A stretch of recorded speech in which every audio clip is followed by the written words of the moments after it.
Hello, my name is Rabbi Sivan Mas, and I'm the Dean of Tmura, Israel.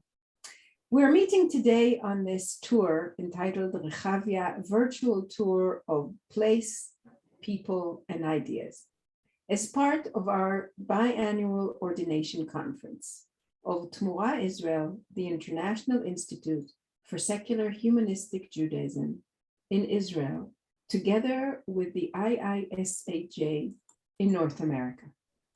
Today is Hanukkah, and what better day is it to celebrate our Judaism in Jerusalem by visiting Rehavia. On this, a virtual tour of place, people, and ideas. So let's now join Dr. Avi Rose. Avi Rose is an artist, educator, and psychologist, and as of this Friday, a newly ordained secular humanistic rabbi. He researches and presents material connected with Jewish and Israeli history and culture, specializing in the connection between visual arts and identity. Avi lives in Jerusalem with his husband Binyamin, a psychoanalyst, where they are raising their soon-to-be 10-year-old twins. Shalom, Avi. Good evening, good afternoon, good Hanukkah, wherever everybody is. Thank you so much for joining us on this wonderful virtual tour. You'll be nice and dry and warm. It's not raining in the virtual world, but we are going to share the screen. So I'm going to ask that we change the view and we can get to work. I love technical problems. Here we are. Yay, there we are. Okay, so as the beautiful piece of graphic artwork says here, Bruchot and Bruchim Habayim v'Habaot, welcome to this wonderful occasion. It is a special occasion for us as a community and for me as an individual. And what I would like to do with you right now is take you on a wonderful tour of a beautiful neighborhood. And that neighborhood is Rehavia. It's where we're going to be having the conference, and we'll get to the actual building, the place that we're going to be doing the ceremony itself at the end of our time together. And I've called this a virtual tour of place, people, and ideas, because that's exactly what I want to get at. Rehavia isn't just a neighborhood. Rehavia is a concept. Rehavia is a dream.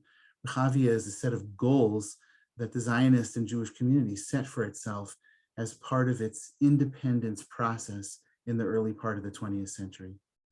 And so with that in mind, I thought I would show you some of the important buildings, but also some of the important people and some of the important art that those people put together as part of that dream, as part of that quest to search out the identity of the modern new Jew. And so we're going to meet some people and we'll see some buildings and we'll look at a neighborhood. Let's start by getting a little bit of a bird's eye view of the neighborhood. This is Jerusalem. I always love seeing this map. It's home for me and it's someplace I dreamed of living for a long time. And you'll notice the old city, which features prominently. And if you know something about the history of the development of the city, you'll know that the first neighborhoods that were built just on the outside of the old city. This area was a little bit, in American terms, like the Wild West, although it's the Middle East, meaning that it wasn't so safe. And slowly, in the first decades of the 20th century, the different neighborhoods developed. Rehavia is a relatively late comer. Rehavia comes already into the 20th century, just about 100 years ago.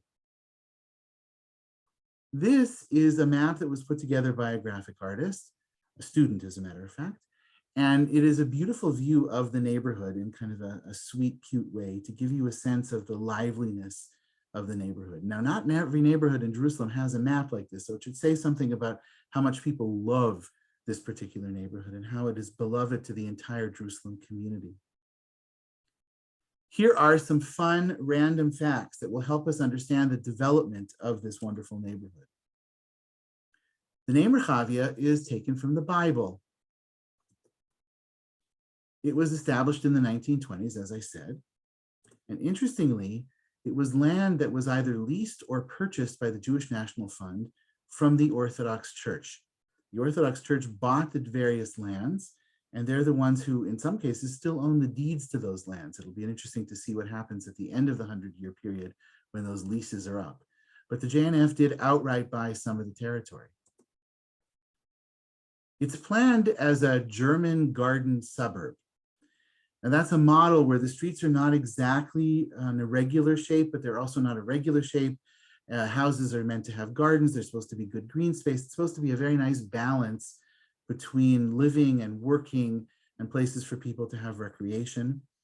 The place was set up by a group of German Jewish immigrants that came to what was then known as Palestine. And they were known sort of half affectionately and half mockingly as Yekes. Yekes is the name for the special jackets that they wore, because it didn't matter how hot it was outside, they dressed up nicely. And I have some wonderful memories of going to coffee houses when I was a younger person, and all of the lovely older German people would come all dressed up. They didn't matter if they were just going for a cup of coffee. It's not like today where, you know, if people put on a pair of sandals, it's a big deal. These people, they had class. And that's sort of the feeling that one gets back then. And I still think to today, when you go into that building, there's in the neighborhood, it kind of has a kind of otherworldly feel. It's a little bit like Europe has landed somewhere in the middle of the Middle East. And, you know, sometimes I like that. Interestingly, the streets were named on purpose after medieval Sephardic poets. Now, I say interestingly because it is true that most German Jews are Ashkenazi. They come from the European tradition, but some of them are Sephardic. Some of them come from that world, and they wanted to name the streets. And I think it's a wonderful connection culturally between the past and the present and moving into the future. Once upon a time, it was a Yekka neighborhood. Once upon a time, it was solidly middle class. It was solidly secular. But these days, it's really diversified. There are people who will complain that it's too much of one thing or too much of another. But the truth is that the neighborhood still has its original character. There are still some of those original families, some of the original individuals, although they're quite elderly at this point. There is a growing ultra-Orthodox presence in the neighborhood, especially the neighborhoods that ring around Rehavia, but also it is student central. There is great student life, particularly on Aza Street, which is sort of the main thoroughfare. And that creates an interesting, I kind of think, mix and tension, which is so Jerusalem. And so therefore, I think Rehavia is very representative of the balance that we're trying to achieve here. Now, if you've been to Jerusalem, you will not recognize King George Street. This is what King George Street looked like in 1926. Today, the Avikai building is there, and I'll show you what it looks like today. But these are the humble beginnings of the Rehavia neighborhood as it was developing. And it developed relatively quickly. Look at it only 2 years later. And we begin to see, this is Karen Kayemet Street. It's where my local post office is. And it's the home of some of the other buildings.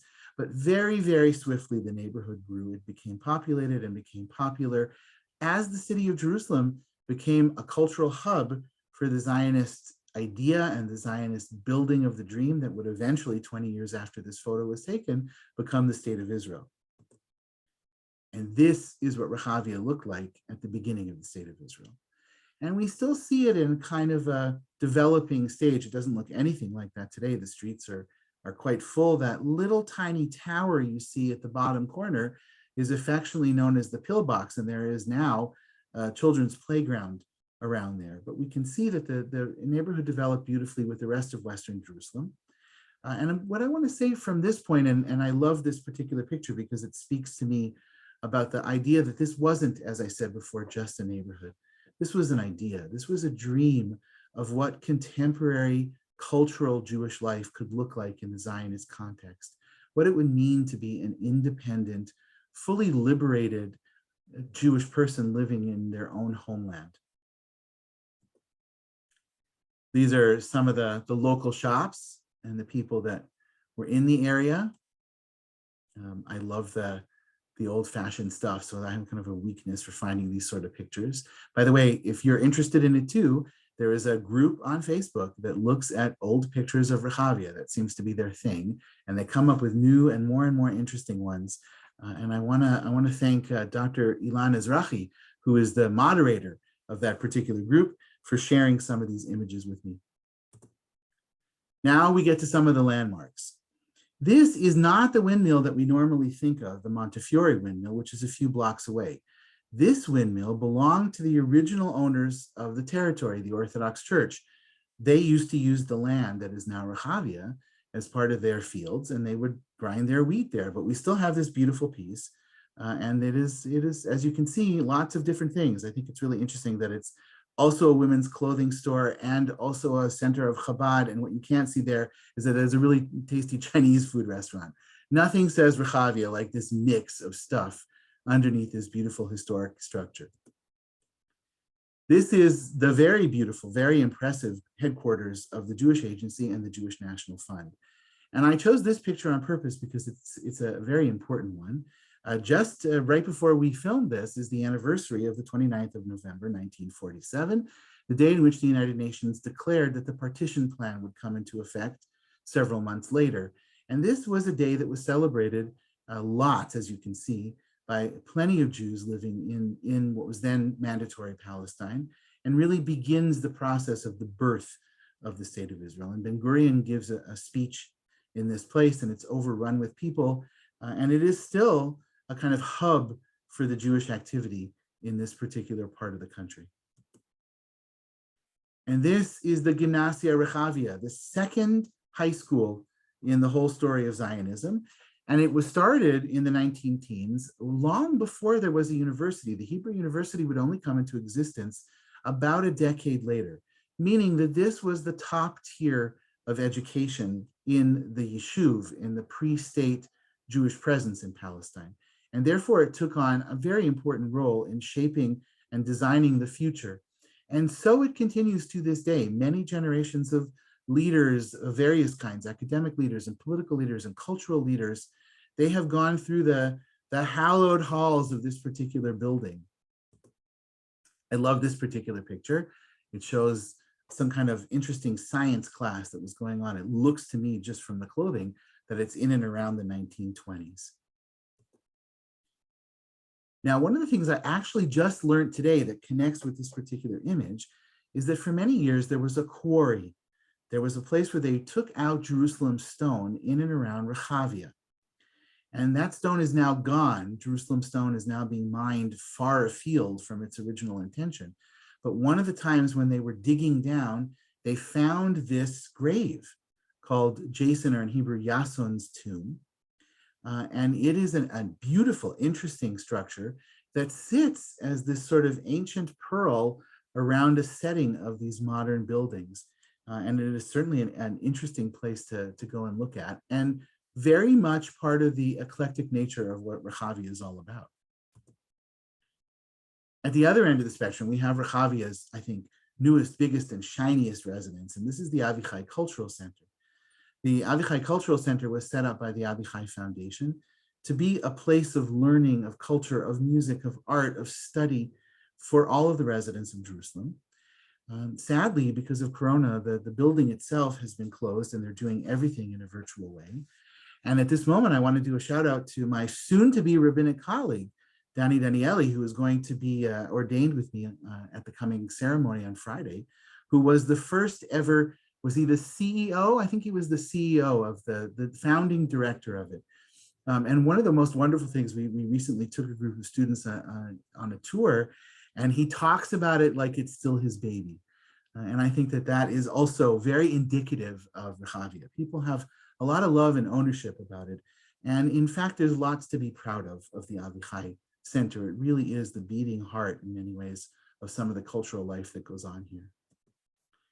Now, speaking of, I want to go back, way back to the other end of Rehavia, the edge of Rehavia, where it almost touches the famous Machne Yehuda Shuk, the market that many people go to have all kinds of treats and hang out and watch lots of people doing all kinds of wild things, especially on a Friday. This is an old building. It actually predates the Jewish presence in this part of Jerusalem. And it is the Betsalo Building. It's the home of the first art school. Now, I think it's a very significant building. It also happens to be a very beautiful building. But it is here, before Rehavia is even born, that the visionaries, the people who would put into motion the idea that Jerusalem could stop being a backwater of the Turkish Ottoman Empire and turn itself into a cultural center, what I called before the beating heart of the Zionist project. And that is where they were. And I want to show you an amazing photograph that comes to us from the Benzvi Institute, the very same place where we're going to be holding the ceremony on Friday. Now, this photo is taken on the very same roof of the building you just saw. And this is a group of people who call themselves the New Jerusalem Group. And their idea was that they were going to take Jerusalem and create of it their vision of utopia. And it was a multi-pronged utopia. It was certainly an artistic utopia. The two figures dressed all in white, we'll get to one of them, his name is Boris Schatz, and he's really the gang leader of this whole story. At his feet, as it were, sitting on the floor, is one of the first teachers of the Betsalo Art School, a woman named Ira Yan.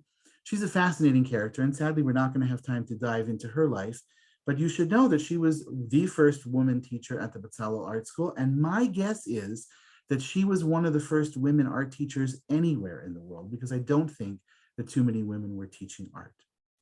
There are other artists and members of the community, including representatives of the workers. They tried to unionize. These were socialist-oriented people. I will draw your attention now and later on to the couple on the right, the very stern-looking young woman in the black dress, and her husband sitting at the bottom. Those are none other than the Benzvis themselves, and they are going to come into play later. Now, why am I stopping here looking at this picture from 1908? Well, I'm stopping here to tell you that these were the people that dreamed the vision of Rehavia. They dreamed the vision of Jerusalem as it was going to look. And the chief dreamer, the person who sort of ran the engine of all of this, was this man in the Galabia, our friend, Professor Boris Schatz. Now, this is a fuller view of what the street would have looked like just a couple of years later. The Betsalo Buildings, there were two of them. Today, the one on the left is a museum called the Artist's House, and the one on the right is still functioning as the architecture school. The little walkway there that's all stoned up and looks all kind of dirt has been developed into a beautiful pedestrian area full of shops and places for people to hang out, very much in the energy of Rehavia, but it is the far end of Rehavia. And here he is, Professor Boris Schatz, the man who practically invented the version of art in Israel that we know today. And I'm going to dive into that a fair bit in a couple of minutes. But in the context of the story of Rehavia, he's the person who helped dream the concept of Rehavia, the idea that this could be a cultural center for the Jewish people living in Jerusalem, that it wasn't just a place where old religion was practiced. It was a place where new culture was going to be cultivated. Now, he goes so far as to write a utopian novel. That's what people did in those days. If you had a good idea, he wrote a utopian novel. And he has a superhero. The theme of our conference is all about superheroes. And this is his superhero. Now, this drawing, which was done by one of the artists that I'll be referring to in a couple of minutes by the name of Zev Rabban, shows us the professor. He's dressed in black. And in front of him is this biblical figure of Betsalo. Betsalo is a figure that's mentioned in the Bible. He built the tabernacle, and it was said that he was infused with the spirit of creativity. And apparently he also saw the future, and he predicted everything from the light rail system to the kind of smartphones that we use today. For the 100th anniversary of the book, the Haaretz newspaper did a comparison between the dream that Professor Schatz had and the reality of it. And he was pretty right on. He was an interesting character. Now, he gains his fame and comes into our view through a statue that he is very seasonally appropriate. This is Matathius, the father of the Maccabees, which he sculpts in the latter part of the 1800s. And he does it while he's in Paris. He's studying and becoming a well-known sculptor in those days. And this piece is interesting for two reasons. Number one, the subject matter itself was relatively unusual. There were lots of figures, biblical figures, but the idea that you would see an old Jewish man with a sword in his hand, standing on a vanquished soldier from an enemy army, was absolutely unheard of. And it was the timing. This is the middle of the Dreyfus affair, where a Jewish officer in the French army is accused absolutely falsely, and pretty much everyone knew it, of treason against his country. And there is no way that this is anything other than a statement, a reaction to those terrible events. Here was a community that built itself on the promise of liberation that was given to it by people like the leaders of the French Republic. And they were watching it crumble before their very eyes. And this is what they came up with, a Maccabean figure, not a big, tough, strong guy, modeled after Professor Schatz's old uncle. And here he is doing what a lot of people thought needed to be done. Now, another person who walked away from the Dreyfus affair with a vision was none other than Theodore Herzl.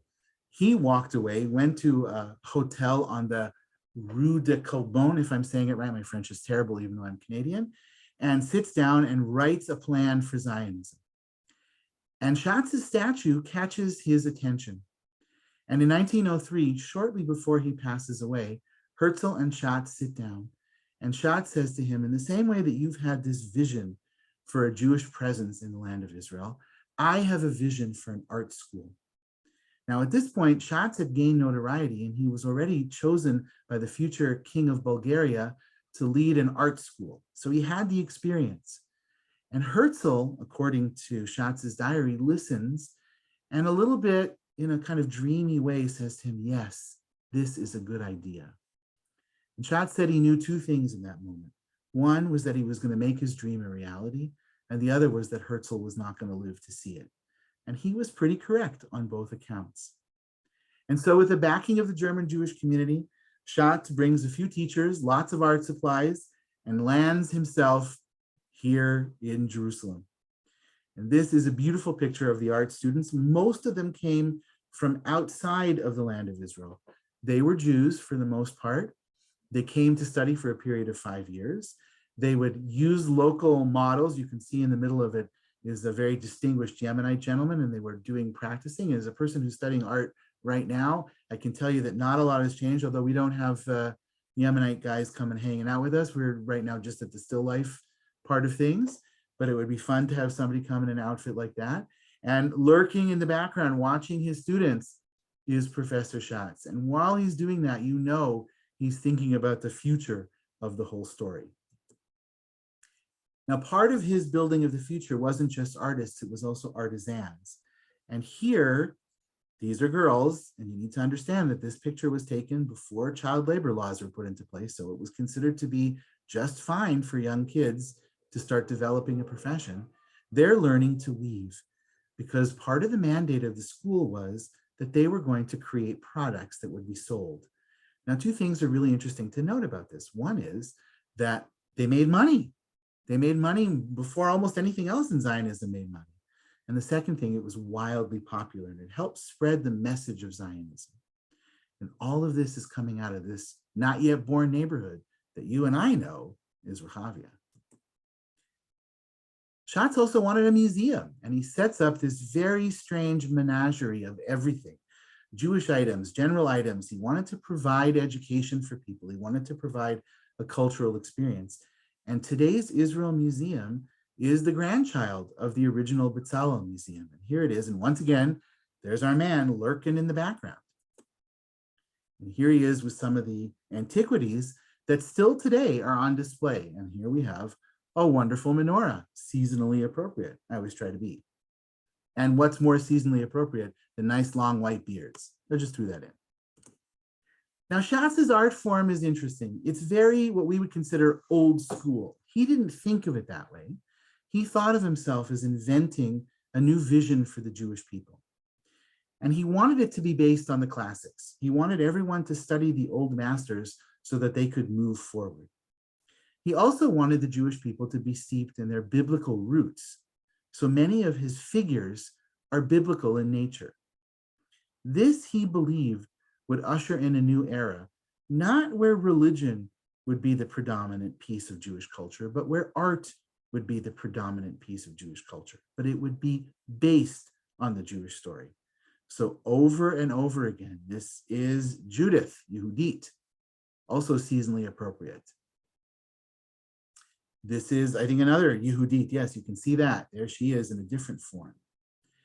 It's very classical, and it is a really interesting beginning. It is a good place for people to start.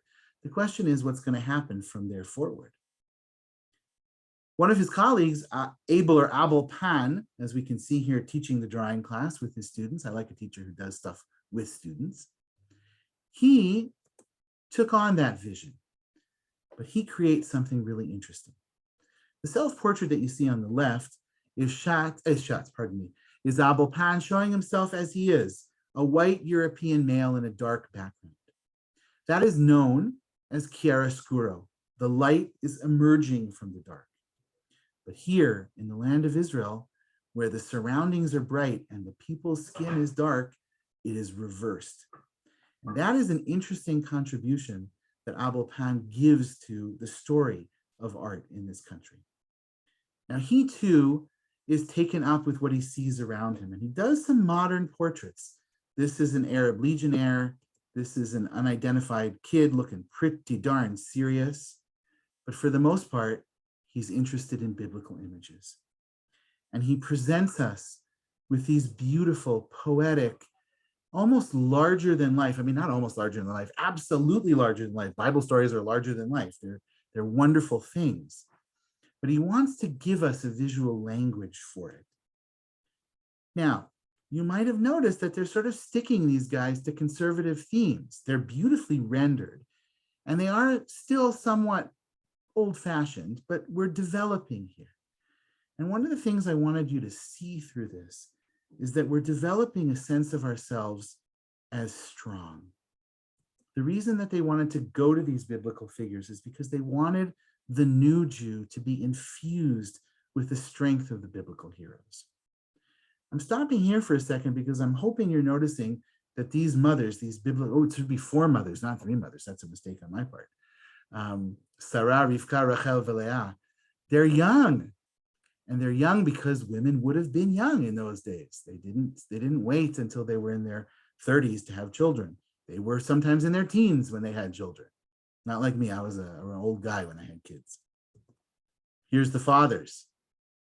Right? And I love that Abraham. He's all bushy and wild. And here we get a kind of wild image of Abraham, the same person, and he's looking at us in the moment that he's about to do this terrible deed of sacrificing his son. And we get this kind of emotional charge. And I think that what's going on here, even though this is old stuff and somewhat old-fashioned, is that it's telling us something. It's telling us about how we can be, how we are going to be heroic as the Zionists. Here's Rebecca. And here she is with her twins. I have a love affair with the whole twin world since I'm a twin parent myself. Here's David, the young child, playing on this amazing harp that's made out of some kind of skull. And this is Shulamit. Again, we're getting a sense of modernism. Another teacher is Zev Rabban. He infuses the artwork, the vision of Zionism, with what can be basically described as the arts and crafts movement. He's very influenced by what's going on in England and the kind of lushness and the devotion to the worker. It was sort of anti-factory model, very much in the energy of people who were trying to create revolution. But there's also a romance that's being created here. There's a sensuality that's being created here. And all of these are things that he's hoping to infuse the new Jewish story with.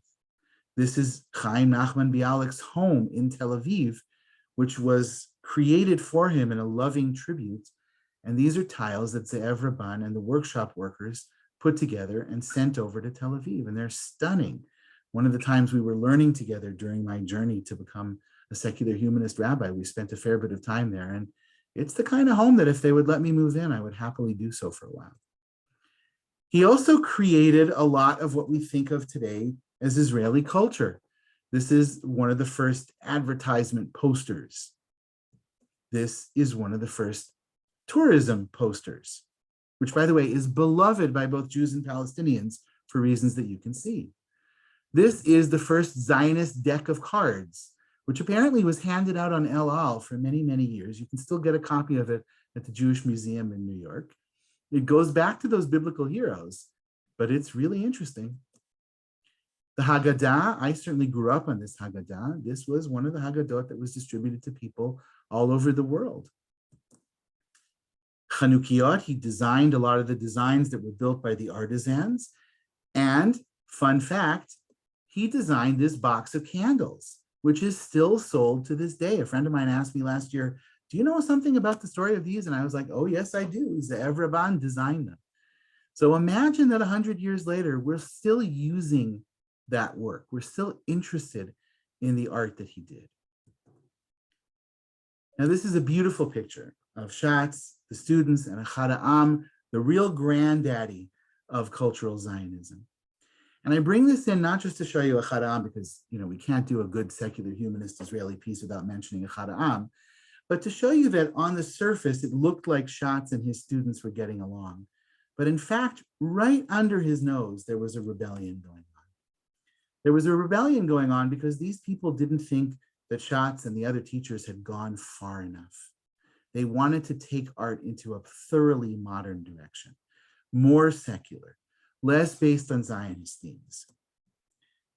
One of the first is Meir Gur Aryeh. This is him dressed up for the Purim party that they had. They were known for their wild Purim parties at the Betsalo Art School, and he's no exception.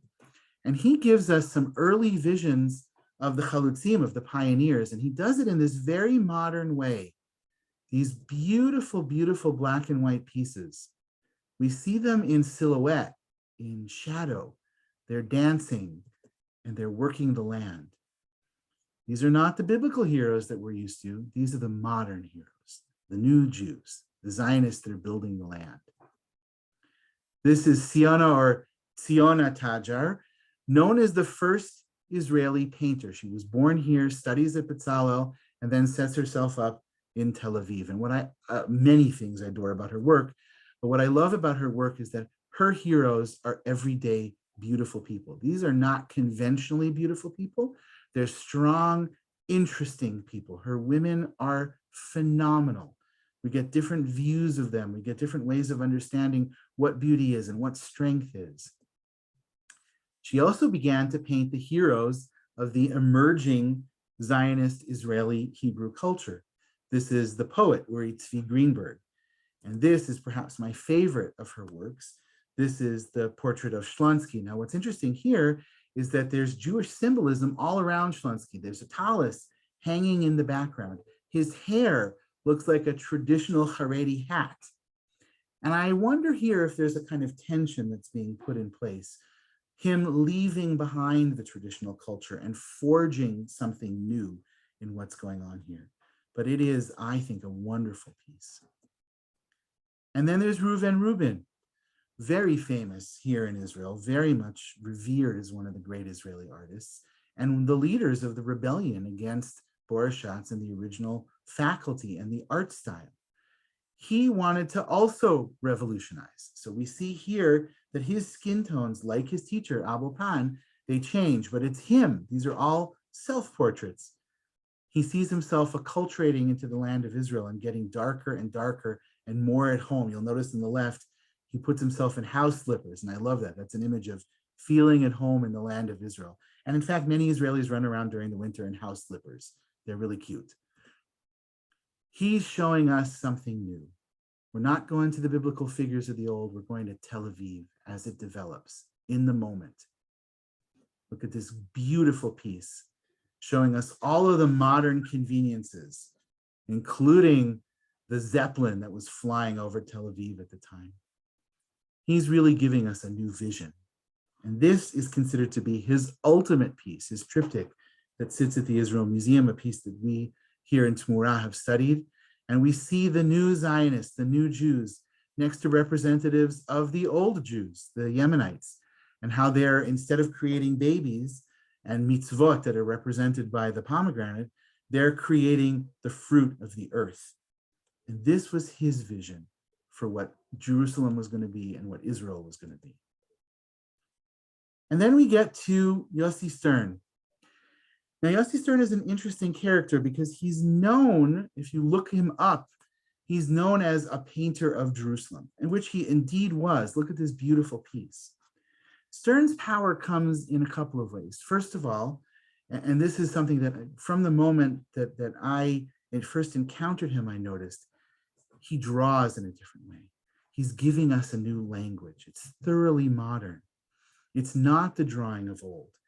He certainly was able to do it. I've seen examples of him doing classic pieces, but he's giving us a new way. And that new way is for a new people in their old land creating something new. And so through this technique, we get to see the people of old Jerusalem, but we see them in a different way. We get to see the street scenes of his beloved Jerusalem, but again, they're drawn in this fabulous new modern way. But most especially, we get to see the Khaludsota, the men and women that are creating this land. And he draws them in this kind of almost somewhere between loving and comic way. I love the fact that their shorts are too short and they're not sure what to do in the art museum. I happen to love this piece. But for me, Stern's brilliance really comes out when he starts to delve a little bit deeper. And when he adds the layer of color, we begin to get a sense of who these people are.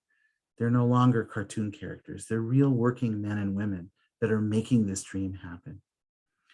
And then during the War of Independence, he uses this modern art form to pull us in a whole different direction. These pieces are real. They're raw, they're painful. They're showing us the loss of life that goes along with the birth of this new nation. These are two comrades. The previous piece, I think, was a mother and a son. And here is a dying comrade. And here's a piece rendered in very simple lines that every time I look at it, my breath is taken away and I want to cry, because these are parents in mourning for their children. And what Stern does with just a few lines is really the dream of modern art, and really in many ways of what Zionist art was trying to get at. And finally, we come to the man who takes over for Boris Schatz. Schatz dies sadly in the 1930s while trying to raise money for the Betsalo school as it had failed. And he is afterwards succeeded by Mordechai Ardon, one of those Yekes that comes to live in Jerusalem. And he too creates an entirely new visual language for us. Look at this beautiful piece of the field. It's like pieces of the sun are kissing the field and nurturing it. This is the land of Israel in a raw but very modern way. This is landscape. These are the ma'abarot, the settlement camps where the new olim, the new people who came from the Arab world and from the Holocaust and settled here in the 1950s. And this is a completely new way of looking at art. Now, it's based on the Bauhaus design that he learned back in Germany, but he's kind of creating a new sense of language, not kind of, he actually is, for the Israeli experience. He uses various themes. Here there's musical themes, there's Kabbalistic themes. He's developing a visual language that is unique to the Israeli experience. And here is a biblical piece of his. It is Sarah mourning what she thinks is the death of her son. Sarah dies in the biblical story without ever knowing that her son Isaac was saved. But this is not your old-fashioned piece of art. These are references to the Holocaust, to the war that was raging around where plenty of mothers had to sacrifice their sons for the existence of the state of Israel. This is an old story written in a contemporary way. Now, speaking of stories written in a contemporary way, we're going to round off our tour by looking at the buildings that are around us. And many of them are built in what's known as the Bauhaus style, the same style that helped Mordechai Ardon to do his work as an artist, also fueled a revolution in building, in architecture. Now, Tel Aviv is known as the center of that, but a little known fact that there's plenty of wonderful Bauhaus architecture here in Jerusalem. It's covered in Jerusalem stone cladding. That is a rule that has been in place since the Turkish times. So you'll see that it looks different than the so-called white city of Tel Aviv, but it has this beautiful play between curves and lines. It strips back everything to its essence. And what you get here is a kind of sense of undulating, of sand and water, very much I think, at home here in the Middle East, and very much home in Rehavia, where the German architects that had left because of the Nazi era, often from the Bauhaus school itself, settled in Jerusalem and built these beautiful buildings. Now, as we enter in the space where we're going to be holding our conference, we get to a prime example of this Bauhaus architecture.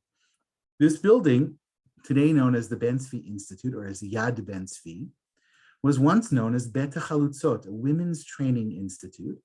Interesting fact that I discovered while I was doing this research was that it was visited by Eleanor Roosevelt. She came to see women building a nation. She was very impressed with this whole notion that women were working in agriculture and working in business and being independent for themselves. And so she came to visit this particular building. And this is a fabulous picture of the Khaludsota and the women that studied and lived inside. It was a living residence as well as a learning space. And today it's been retrofitted for the cultural center where we're going to be having our conference. And it was designed by Jenya Averbuch. Now, I, as part of my training to become a secular humanist rabbi, was asked to write about a community, and I chose Boris Schatz and the development of the Jerusalem community, and also a hero. And my hero for the Conference on Heroes is none other than this woman, Jenya Averbuch, who was one of the leading designers of the Bauhaus movement. And she was really a Tel Aviv person, but she did design the Khaludsot here in Jerusalem. So she fits in with our story very nicely. She was, I think, a humanist, and I made the point in my paper that she thought about people as much as she thought about buildings. She wasn't caught up in the notion of modernism for its own sake. She wanted modernism to serve humanity. And that's very much what we're about here in Tmura. We want our Jewishness to serve humanity. We want our Israeliness to serve humanity. We just want to serve humanity. And that's why Jenya, to me, is a local, genuine hero.